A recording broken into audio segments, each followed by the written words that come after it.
Perkenalkan, nama saya Marta Yuliani Dila dengan NIM 23100-231 dari kelas 3A Program Studi Akuntansi.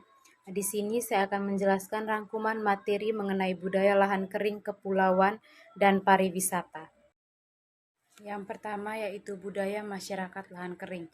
Masyarakat lahan kering memiliki budaya unik yang terbentuk dari adaptasi terhadap lingkungan dengan keterbatasan air dan tanah kurang subur.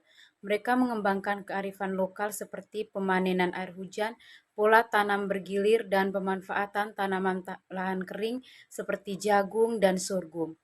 Hidup mereka sederhana, hemat sumber daya, serta memanfaatkan bahan lokal dengan prinsip gotong royong. Tradisi seperti ritual meminta hujan dan syukuran panen mencerminkan hubungan erat dengan alam.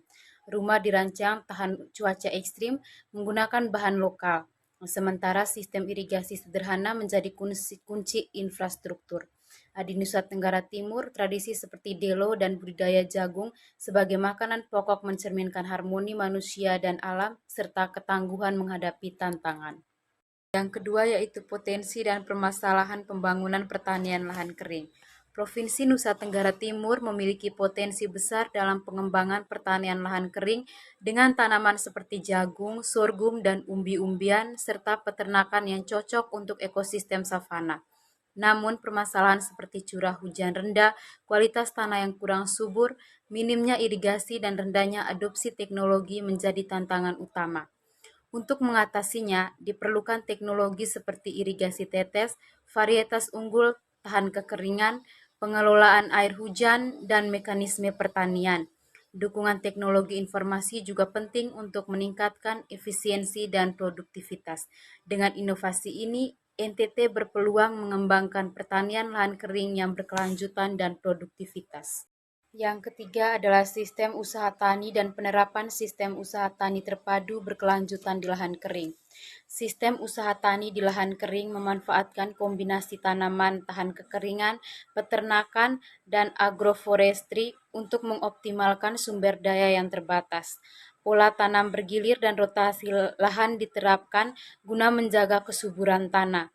Penerapan sistem usaha tani terpadu berkelanjutan mengintegrasikan pertanian, peternakan, dan konservasi lingkungan seperti menggunakan limbah ternak sebagai pupuk organik dan memanfaatkan hasil panen untuk pakan ternak.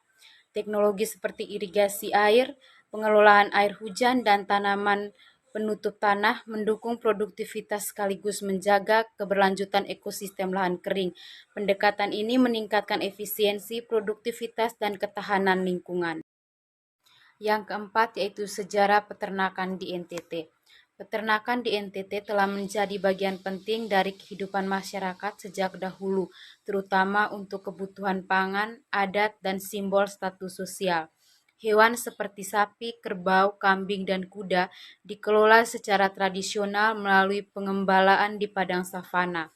Seiring waktu, pemerintah mendorong modernisasi peternakan, terutama untuk pengembangan sapi potong seperti sapi Bali. Meski menghadapi keterbatasan pakan dan air, peternakan tetap menjadi sektor unggulan NTT, berkontribusi pada ekonomi lokal dan ekspor ternak. Yang kelima yaitu potensi sumber daya di perairan NTT. NTT memiliki potensi sumber daya perairan yang besar, meliputi perikanan laut, budidaya, dan pariwisata bahari. Wilayah perairannya yang kaya akan ikan pelagis dan demersal menjadi salah satu lumbung perikanan nasional. Selain itu, budidaya rumput laut berkembang pesat sebagai komoditas unggulan ekspor. Keindahan laut dan ekosistem seperti terumbu karang juga mendukung sektor pariwisata bahari yang berpotensi mendongkrak perekonomian daerah. Yang keenam yaitu karakteristik masyarakat pesisir di NTT. Masyarakat pesisir di NTT memiliki karakteristik yang erat kaitannya dengan kehidupan laut dan perikanan. Mereka sebagian besar menggantungkan hidup pada hasil laut seperti ikan, rumput laut, dan hasil tambak. Kehidupan mereka cenderung sederhana dan bergantung pada pola hidup nelayan tradisional. Meskipun beberapa telah mulai mengadopsi teknologi modern dalam aktivitas mereka, selain itu mereka juga dikenal sebagai budaya yang kuat terkait dengan adat, seperti ritual laut dan tradisi gotong royong dalam menangani hasil tangkapan. Keharmonisasian dengan alam dan laut menjadi bagian integral dari identitas mereka. Yang ketujuh yaitu integrasi pengelolaan potensi darat dan pesisir serta lautan secara berkelanjutan. Integrasi pengelolaan potensi darat, pesisir, dan lautan secara berkelanjutan di NTT bertujuan untuk memaksimalkan pemanfaatan sumber daya alam tanpa merusak ekosistem. Ini mencakup kolaborasi antara pertanian, perikanan, dan konservasi alam dengan pendekatan yang menjaga keseimbangan antara pengembangan ekonomi dan pelestarian lingkungan. Misalnya, pengelolaan lahan kering yang berkelanjutan dapat dipadukan dengan budidaya rumput laut dan konversi terumbu karang, serta pengelolaan sumber daya perikanan secara bijak. Pendekatan terpadu ini bertujuan untuk meningkatkan kesejahteraan masyarakat sekaligus menjaga keberlanjutan sumber daya alam. Yang kedelapan yaitu peluang bisnis pertanian lahan kering, pariwisata, dan sumber daya perairan. Peluang bisnis di NTT mencakup sektor pertanian lahan kering, pariwisata, dan sumber daya perairan yang saling mendukung.